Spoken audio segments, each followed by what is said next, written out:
Kia ora, talofa, namaste, haere mai, and welcome to this week's episode of the Niche Cage Variety Show Wildcard. We do love a little bit of a warm-up kōrero. Swing the leg, get the hips wiggling, roll the arm over. We have been tracking this Pakistan versus England Test series in Pakistan. Obviously quite interesting for Kiwi cricket fans with the upcoming schedule. What's something you have learned or observed from the past week or so from that test series to apply to your Kiwi cricket fandom? Something I've learned. I think, I don't like to admit this, but I think the English Test cricket team is actually just quite good. Like, I think that's a strong team. I think it's beyond just they have crazy tactics. They score fast. They, attack, attack, attack. It's not like other teams could try do that and fail miserably. I think the difference with England is that they actually have a lot of really good players. And so Ben Stokes' captaincy and McCullum's coaching, I actually think the more I watch them, and I watched a little bit of that Pakistan series, enough to get a gauge of how things were going from day to day. The more I watch it, the more I start to think McCullum's getting quite overrated in his impact here. All he's done is like open the gate. He's open the gate and let the dog bolt out there or whatever. Like Ben Stokes' captaincy on the field seems to be by far, and his leadership, and how he does that, like that seems to be the defining factor to be. I don't know. The swap from Root to Stokes was definitely a symbolic one in terms of playing style and whatever. But I think, yeah, I just think Stokes might be a really, really good test captain. And he has been unleashed by McCullum, but I think McCullum's getting credit for stuff that Stokes is doing more so. And that's just a good team. Like he's got players who are out of form playing really well. They've always had a good bowling lineup. So that hasn't changed. And I was never stunned that Pakistan couldn't chase 350 or whatever on. Plenty of time to spare, but there's just fourth innings. They're not going to do it. They don't do it against us. They're not going to do it against England. They don't do it against most teams. It's just fourth innings are not Pakistan's friends. They're a very good team, not at full strength at the moment. Missing a couple, most notably Shaheen Shah Afridi not playing, but which you take your best bowler out. Obviously, you take Trent Bolt out of the Blackcaps. We've already seen in a couple instances they're not quite as good. Same thing with Pakistan. But yeah, I think Pakistan is still. I'm worried about this because I don't like the idea of watching England beat them and then the Blackcaps go over there and lose. But I still think Pakistan would be strong favorites against us in Pakistan. I just think England are a strong team right now, like a very good test team. I reckon that's an anecdotal gauge of a test team is can you chase down a total of 300 on the final day, or like a fourth innings run chase, whatever, 200 runs, 300 runs. Like it's very difficult to do, but I just feel like the good teams can do it, and England did it 3 times in a row against us. Yeah, exactly. But you're not always going to be batting in that situation. But it just as a measurement of test teams, it's like, yeah, I know that team can do it, and I think there's a lot of test teams, maybe New Zealand included. You like bit of that, just like they don't do it. They don't do it, and I don't think there's no. And I think part of that gauge is do you fight for a draw or do you collapse for a loss? So it's like, do you win those situations? Do you draw those situations? Do you lose those situations? And I think that's just an interesting way to view test cricket. Also, just on, you mentioned the Kiwi angle. It's very cool for everyone to highlight Ben Stokes. He's from, Christchurch. Brendan McCullum's from New Zealand as well. Bazball, all of this. Jeetan Patel, spin coach. Yes. And they're playing in Pakistan, and he's just quietly going about his mahi. And then you go to the Australian test team, Daniel Vettori, spin coach, bowling guru.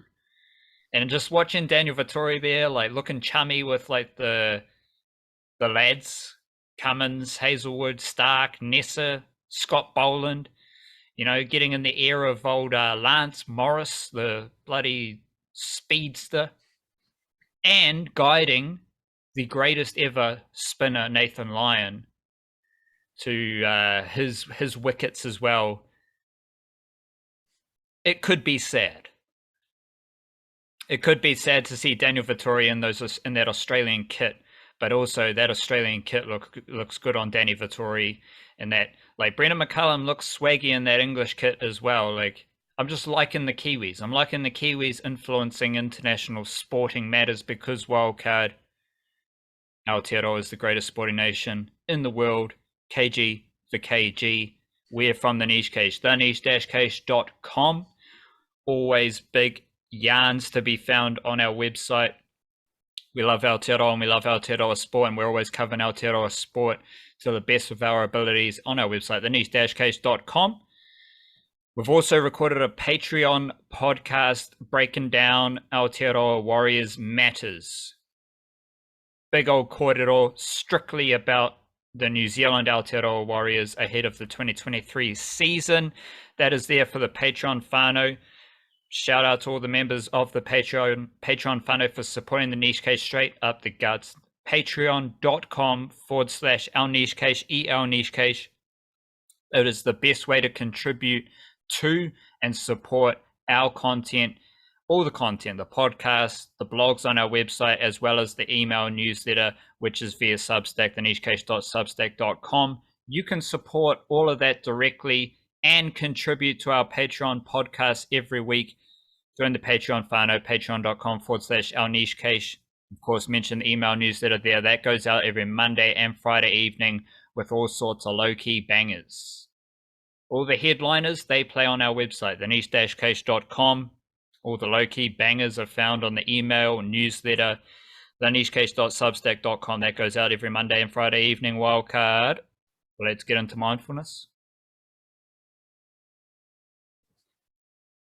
Yeah, we're in book form today for Mindfulness, which this is Zen and the Art of Archery by Eugen Herrigel, which I found at a secondhand place not so long ago, which was nice. But it's not actually a Herrigel quote, because he goes on this thing about his journey of discovering Zen through training as an archer in Japan, whenever it was. But the book is about that journey, so you don't get the nice summary quote. Whereas in the introduction, written by D.T. Suzuki, he pretty much sums up the mission statement of the whole book, which is nice. So I'll read that bit. He says, if one really wishes to be a master of an art, technical knowledge is not enough. One has to transcend technique so that the art becomes an artless art, growing out of the unconscious. Mm-hmm. Less technique, more intuition, more guidance from the art. And technique to, well, like, you learn the technique and then you transcend the technique. So it becomes, I guess that's what people are saying, where it's like, it's second nature, you know. Steph Curry shooting a 3-pointer at the buzzer. It isn't, he's not thinking about his shooting form. It's just so natural because he's done it a billion times. I think there's a lot of sporting comparison there. Like someone, I guess, topical example is like Lionel Messi or someone like that, where it's like the way he glides through a game, it just looks like he's floating. You know, he's not, his touch is so good, he's not thinking about it. It's just he knows he can do these things before the ball even gets to his foot, because it's become an artless art. He's transcended the technique or whatever. Throwing out the lines from the dude, but you know.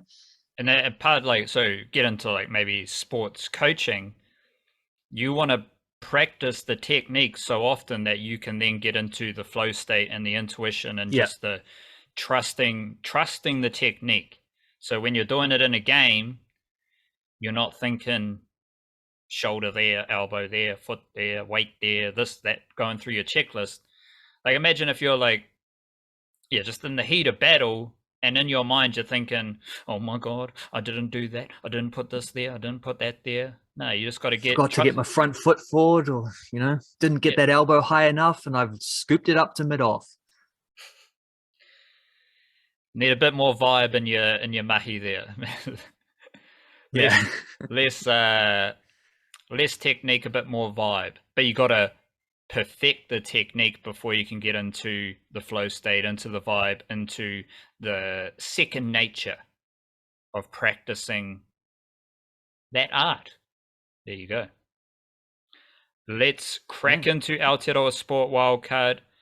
Start us off with a zinger, a banger. not a low-key banger. This is something that Aotearoa sports fans need to know about. Like, what is one of the most important things in Aotearoa sport happening right now that you can share with the listeners, with the audience around the world? Yeah, I got a doozy for that criteria here today. So Sean Marks, Megan Compain, Kirk Penny, Stephen Adams. Those are to date the only New Zealanders who have played in the NBA/WNBA. I'm throwing this out here now that within 2 years, we'll have one more in each of those things. I'm saying Charlisse Leger-Walker is an absolute sure bet, I think, to make WNBA someday. And I reckon Tafara Gapare as well. He's the best bet we've had since Stephen Adams to get into the NBA. And yeah, I'm telling you, they might not be the only ones in that time. There might even be players who get there before them, but I'm saying those two for sure going to play big leagues one day. Gapare is in his first season at the University of Massachusetts. He's a power forward. He's behind me on the YouTube thing as well. He is how tall was he? I think he's about 6'10". So good size, but really what stands out is his athleticism. And he's about like, he can shoot, he can defend, he like does all the Stephen Adams stuff. He gets blocks. Stephen Adams isn't a blocker. Gapare isn't really a rebounder yet, but he gets steals. He's like guard the dude on the perimeter, take the ball away from him. He's runs the court himself because he can dribble, he can dunk, he's got a 3-point shot. Basically all those skills that scouts get really excited about, athleticism and ranginess. He's got that. Like, he's the archetypal NBA prospect in this era. And he's only just started his college career. He had like some visa issues, which meant he didn't get to Massachusetts till like the weekend before their first game this season. They're now about 10 games into the year or something like that. And the first 5 or so, he mostly only played limited minutes, just kind of easing him in because he'd missed all of preseason. Since then, he started to get a few more. I think there was a game, I can't remember who they were playing, but he had a 3-pointer right near the end, which ended up being the winning shot, like gave them the winning lead late on.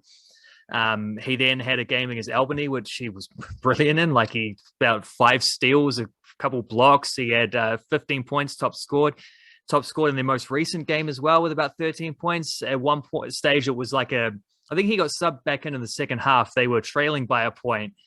A couple minutes later, he goes on an 8-0 run all by himself, 2 transition layups and a 3-pointer in between. One of them was an and one as well. They end up winning by 15 points. He's the real deal. This dude is right at the start of his college career. You're going to hear a lot more about him soon, because pretty soon he's not going to be coming off the bench playing 20 minutes. He's going to be starting playing 30, 35 minutes. And then you're really going to start to hear about him. And as for Charlisse Leger-Walker, she's in her 3rd season now. At the Washington State University. Already, since her first year, she's been one of the star players in her conference.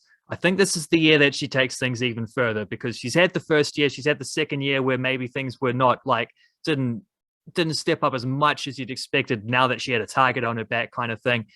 This year, she's been unstoppable, 9 games in. And the thing that stands out the most, well, her most recent game, she scored 40 points, which is 1 point shy of equaling her school's all-time record, and she might well break that soon. Like, she's averaging over 22 points a game now through the first 9 games of the season. But what really stands out there is all of her shooting percentages have taken a massive leap this year. And it's small sample size. We're only like a third through the season, but all of them, her overall shooting, her 3-point shooting, and her free throw shooting, all taken big steps. I think she's only missed 1 free throw all year. It's like 15 out of 16, 88% or something like that. Shooting a shade under 50% from the field. I think about 48% overall. But the 3-point shooting, the first 2 years in the college stuff, I think she shot 31% in her first year. Second year, she had a bit more of a green light. So took some more shots, but the percentage, maybe because she was taking some tougher shots as well, percentage dropped to about 29%. So overall, she was averaging 29-30% from 3-pointers. This year, 9 games in, 41%. Like, she's shooting like Steph Curry out there. This is not just an improvement. This is a massive jump. And it doesn't have to sustain that jump for it to still be a huge step up for her in her 3rd season. She's got 1 more year after this. because you have to do 4 years before you can enter the WNBA, whereas the NBA you can be drafted after 1 year. So, but I think Gapare is a bit of a project player. Will probably do at least 2 years of college. We'll see how it goes. Might do the full 3 or 4. We'll see. But these two, Charlisse Leger-Walker, Tafara Gapare, that's the future of Kiwi basketball right there. These are two outstandingly good prospects who have every chance to make the big leagues, and I'm saying that they will. Big up them on their route to the big leagues. My leading take here, Wildcard, is that Maddy Green is her rise and her development, her improvement is the most important thing about the White Ferns ahead of the T20 World Cup. Obviously, you got to get a bit statistical here, and we are heavy on the stats even before the stats have been delivered in the vitamin statistical segment. But I mean, Maddy Green, this is her first year averaging over 30 in T20 international cricket since her debut in 2012. In her prior to this year, after making her debut in 2012, Maddy Green had not hit a score over 30. And she is now averaging over 30 with a strike rate of 116, which is also her highest strike rate. Her highest, it's the first time she's had a strike rate over 108. And she has a strike rate of 116. She is batting in the middle order for the White Ferns. Obviously, you've got Amelia Kerr's development as a world-class batter as well. Susie Bates, Sophie Devine, we know they are world-class cricketers and especially world-class T20 cricketers. But Maddy Green, her development adds a bit of spice there as well with the wicket-keeping situation, which I think is going to help the White Ferns balance if she does play as a wicket-keeper at the T20 World Cup. But she has strokes all around the park. She is powerful down the ground, crispy straight drives. She's quick on the pull shot, fantastic through the cut shot and the point region as well. And it's kind of a big four now. Maddy Green has ascended to that position, and she had a fantastic Women's Big Bash League. That was parlayed into the T20 International Series against Bangladesh, and I'm here saying that her development is the most important White Ferns wrinkle ahead of the T20 World Cup for a variety of factors. And she's, just a fantastic young cricketer. Well, not a young cricketer anymore. She's been around the scene for a while. So it's good to see her cashing in, especially with greater opportunity. Like Amy Satterthwaite dropped out of the mix, so that provided more opportunities for Maddy Green. And she has really started to up her development curve. Vitamin statistics here, Wildcat. What do you got? Yeah, so there's been something I've been paying very close attention to on the weekend when the Wellington fellas got back into A-League action. And it wasn't the fact that they conceded another late equalizer 10 minutes to go from a set piece, as frustrating as that was. That does tick a few boxes in terms of some of their weaknesses recently. There's something else that I was keeping a close eye on that was a little bit below the radar there. And also, it's not that they've dropped now 7 points from winning positions, which is also extremely frustrating. All of those points dropped in the last 15 minutes of games. Now, what I've been keeping a close eye on is the foul counts. And the Phoenix actually committed more fouls against, who are they playing on the weekend? Western Sydney Wanderers committed slightly more fouls. I think it was like 15-12 or something along those lines. But the 12 that they suffered is still a relatively hectic amount for a game. And that extends the stat that I was, that extends a stat that I've been following, which is that the Wellington Phoenix are the most fouled team in the men's A-League this season. And it's not even close. Where are we? 112 fouls suffered in 7 games. That is 16 ahead of Melbourne Victory, who are second. There is 16, the gap of 16 between first and second. There's a gap of 6 between second and fifth.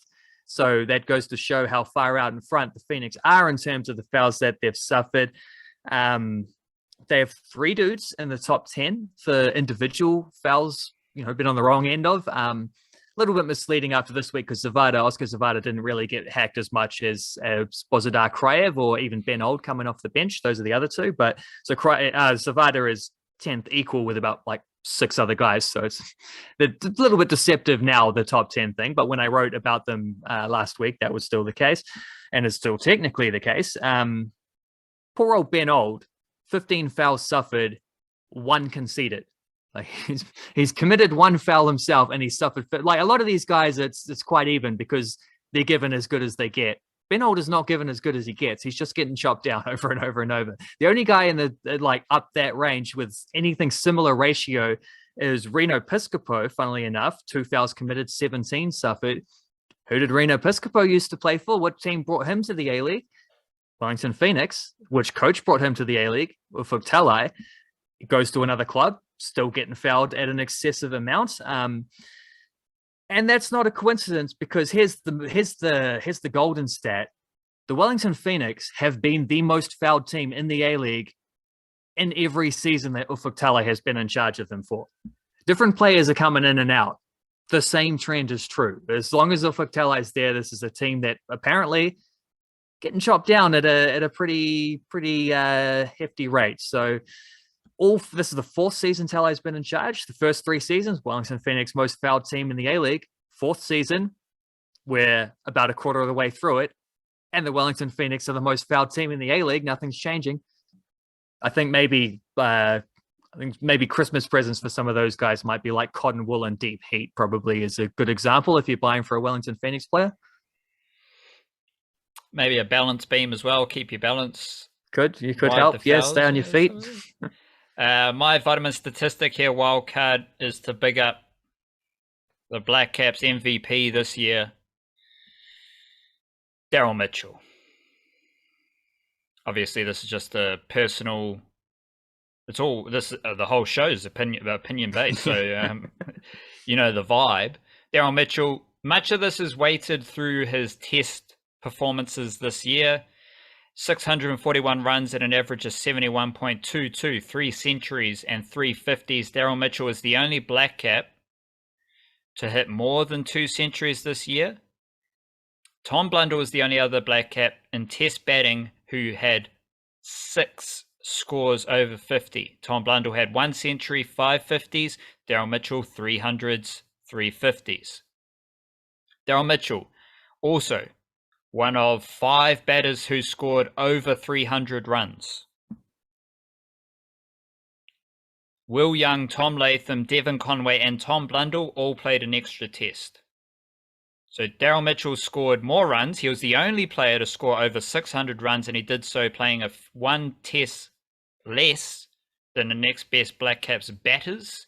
ODI cricket, Daryl Mitchell, 261 runs at an average of 37, 2 half centuries. He is 5th for total runs, and of those, Tom Latham, Finn Allen, Michael Bracewell, they've all got a better average, but Daryl Mitchell's there. He's hanging in there. He's around the top of the ODI run scoring charts as well. Played 10 games. All the lads ahead of him for runs played extra games. T20 cricket. So importantly here, Daryl Mitchell's an all-format player. He played over 10 games in all 3 formats. That's not true. They only played 7 tests. So he played over 5 tests and 10 plus games in the white ball formats as well. T20 international runs, 394 runs, average of 32.83, strike rate of 144. He's up there. He's one of 5 batters. Again, top 5 for T20 international runs this year for Aotearoa. And then you've got like someone like Glenn Phillips doing bonkers things, 716 runs. So Daryl Mitchell, really good in test cricket, solid in ODI and T20 international cricket, all format player. Shout out to him. Big year of Blackcaps batting. Deep in your mangroves. His wickets in the last India ODI as well. Finally got a bowl and chipped in with a couple. Devon Conway didn't do that. Finn Allen didn't do that. Best all-rounder. Best player. Just why simplify it? Deep in the mangroves. A couple weeks ago, probably a month or 2 ago, I did the mid-season awards for the women's and the men's national league. I think I did them in separate weeks. Well, the women's round robin is now finished. The men's national league had their grand final last week. I can now do the end of season awards, the final ones, the official ones, and I'm not going to go explaining all the the thought processes behind each one. I'm just going to read them out because otherwise we'll be here all day. But let's work backwards and end with the MVP. So, Coach of the Year, going Stephen Hoyle for Eastern Suburbs with the women, and Rupert Kemmies with Wellington Olympic with the men. Got a bit in common, those two, because I think maybe this is reflecting someone who had to watch all these games. I've picked the teams that were both like finalists, extremely good, but also the two teams that play the sexiest football, the free-flowing, attacking, lots of movement off the ball kind of stuff, fast. And yeah, Goalkeeper of the Year, sticking with Eastern Suburbs, Brooke Bennett. And with the fellas, let's go Connor Tracy of Auckland City, because I've got to get a City fella in there, and he was pretty clutch in a few of those games. Top assist maker, by my own counts at least, we got Ruby Nathan for Auckland United and the women with 11 assists. We got Jessie Randall with 9 assists for Wellington Olympic, and the fellas, Defensive Player of the Year. This was actually a tricky one with the women because the late surges from Rebecca Van Dort, from Rebecca Lake as well, a couple of Rebeccas. But I did stick with Lily Jervis in the end from Western Springs for the overall full season presence. As for the blokes, Curtis Mogg, Auckland United, coming off being released from the Wellington Phoenix and just looking like a pro player playing amateur footy there. He's fantastic. Rookie of the Year, I go with Ruby Nathan again, because Ruby Nathan, I think, get overshadowed a little bit by Millie Clegg, her mate, who she was also playing both the under-17s and under-20s World Cup with. Ruby Nathan came back from the under-17s World Cup, actually it was. Came back from the under-17s. Millie Clegg didn't play again at that point. She went and played signed with the Phoenix. Ruby Nathan just came back and started getting like multiple assists, multiple goals every game, just looking outstandingly good and creative. Bit of a some probably similar vibes to Alyssa Wynnum in terms of someone who can beat defenders and also pick a creative pass and whatnot. Better finisher though as well. So for the blokes, Rookie of the Year, I had to think about this one a bit, but I went with Ollie Colotti from Melville as a guy who is still an under-19s player and like went to the under-19s World Cup, was tied golden boot with Kyan Donkers there at the World Cup, the Oceania Championships. Colotti held the line up for Melville as a 18, 19-year-old, whatever he is. That's big deals. Scored a bunch of goals. Loved what he was doing. Golden Boot is a nice, easy one because it's just the stat. Taylor O'Brien for Eastern Suburbs with 17 goals, and then shared between Gianni Bazoukas and Gavin Coughlin and the fellas with 9. And then my MVPs, no surprises whatsoever. Taylor O'Brien, Eastern Suburbs MVP for the women's competition, and Jack Henry Sinclair, as already announced in the previous podcast, MVP of the fellas edition. There we go, deep in the mangroves. Deep in my mangroves, I am pondering Blackcaps selection for their upcoming tour of Pakistan. Just want to break down some of the positions. Batting, you got Will Young, Mark Chapman, and Henry Nichols. They're all in the mix. Mark Chapman is skewed towards T20 cricket. Henry Nichols seems more of a test cricketer.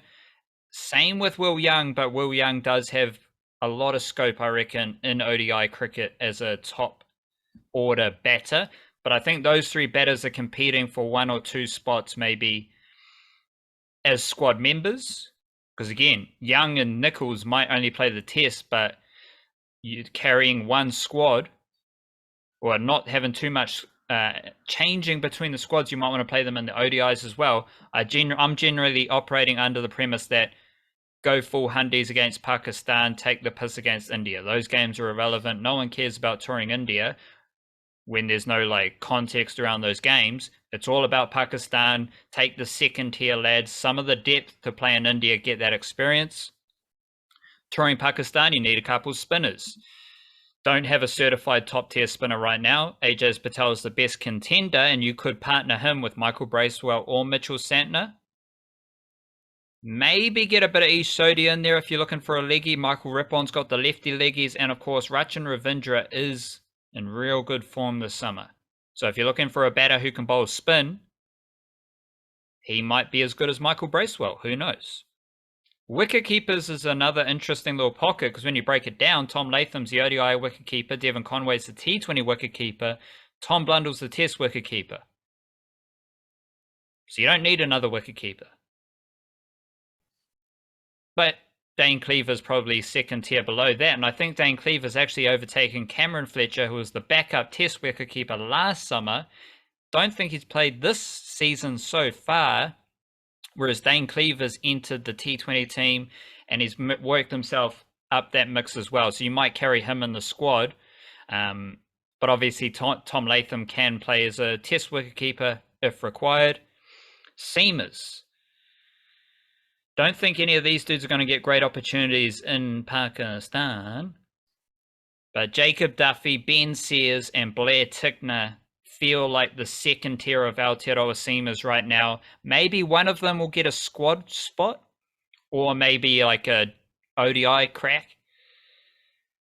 But I think you can only really invest in one of them if you're touring to Pakistan. You've got the other seamers, Tim Southey, Matt Henry, Neil Wagner might be interesting in Pakistan as well, come to think of it. Like, bit of reverse swing, bit of hostility. Show the English how to really do the funky tactics. It's all there. So, interesting spots to highlight. Who are the spinners going to be? I really want as funky spin unit as possible. I don't want like just two left arm finger spinners. You need to really shake things up if you're going to Pakistan and want to win those tests. And I'm also curious about that batting slot because I think there's an opportunity for Will Young to climb up the batting ranks across the formats as well. Question time wildcard. My question to you, who is your pick of the Kiwis in the NBL so far this season outside the Breakers? Obviously, the Breakers did sign Tommy Vodanovic from Sydney Kings and Isaiah Moriahuhu Liafa from Melbourne United, Southeast Melbourne. Yes, Southeast Melbourne. So they have signed, the Breakers have signed two of the funkiest Kiwis in the NBL from previous seasons. So who's your pick so far this season? Yeah, and Liafa has gone to a new level at the Breakers as well. He's playing the best ball of his career right now. This is like a breakthrough season for him, and he's had breakthrough seasons recently too. But I would highlight from the overseas fellas. There's quite a few, but there's only one or two that play like hefty, influencing the result kind of minutes. And the sneaky one is Sam Wardenberg, just because he's a rookie. He's playing for Cairns. He's up and coming. He's got a good shot. He can defend. He does, like, he's clearly a very exciting player, but does fluctuate a little bit from game to game. I think there's two pretty clear standouts, and they've been frisky seasons for both of them. One is Corey Webster, who wasn't really doing it for Perth to start with, sort of the settling in period, but then the Breakers went and teased him on social media, and he was absolutely on fire in that game against the Breakers, leading the Perth Wildcats to a win in Aotearoa there. Corey Webster carried that on by hitting the game winner last night against Melbourne United. Melbourne United, who had Shea playing, who has not played very much because of injury this season. That loss was a bad loss for Melbourne, who were like 7 points up with about 40 seconds left. So they're in a little bit of trouble if they're going to recover from a very poor start. But if they're going to, Shea is going to be a big part of it now that he's back and playing. So Shea and also Corey Webster, because he's found form right now for Perth. I think we haven't seen massive amounts from them yet, but I think the rest of the season is going to be huge from those two guys, who are the most talented players that are playing for Aussie clubs. So there you go. Question back the other way is a bit of a sneaky one, because some line that you said at the start of the podcast is one that we mentioned many times. KG for KG, New Zealand, top sporting nation on the planet. Except I've read an article recently from Croatia where they're claiming that they are the top sporting nation on the planet for some good reasons. You can't knock Croatian sport. They've done some outstanding things, making the semifinals of the World Cup, having made the final previous time. Sandra Pekovic, they've got a bunch of great basketballers, whatever. There's a good case for them. My question is, what's the retort? First and foremost, as members of the KG for KG best nation in the world conversation, respect to Croatia. My retort is, how's the Croatian rugby league going? Oh, but more nations around the world play rugby than rugby league, so how's Croatia's rugby union going? Because Aotearoa has two of the best teams in the world for both. Do Croatia play cricket? No, not really. And Aotearoa has two of the best cricket teams in the world. By the two of the best, I mean in top six. Like, we're definitely in that mixer. So you can say that for rugby union, rugby league. You can say that for cricket. I'd say, does Croatia have the best female golfer in the world? No, because she's a Kiwi, and she's been one of the best for the past 10 years as well, let alone any of these other, like, how's that Croatian netball team going? Right? Like, how's the Croatian men's netball team The going? netball team's quite good, to be fair. How's the Croatian lawn bowls team going? Like, if you want to go deep, I reckon Aotearoa is still the best sporting nation in the world, but mad respect to Croatia as well. Musical Jam Wildcard, just want to highlight one banger from Riza Bizza, Aotearoa funky hip-hopper. He's got a new song, Get Money, which is just a groovy old tune. Yourself? Yeah, new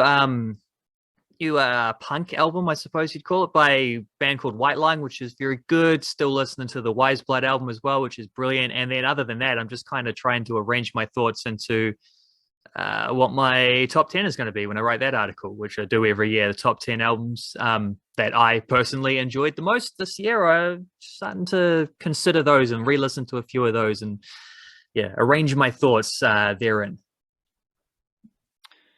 Big up your thoughts and the arrangements going on there. Big up to the listener. Big up to Aotearoa, greatest sporting nation in the world, and also, like, musically, artistically, culturally, probably far superior than Croatia as well. KG for KG. Big up yourself. Kia kaha. Stay beautiful. Cha-cha.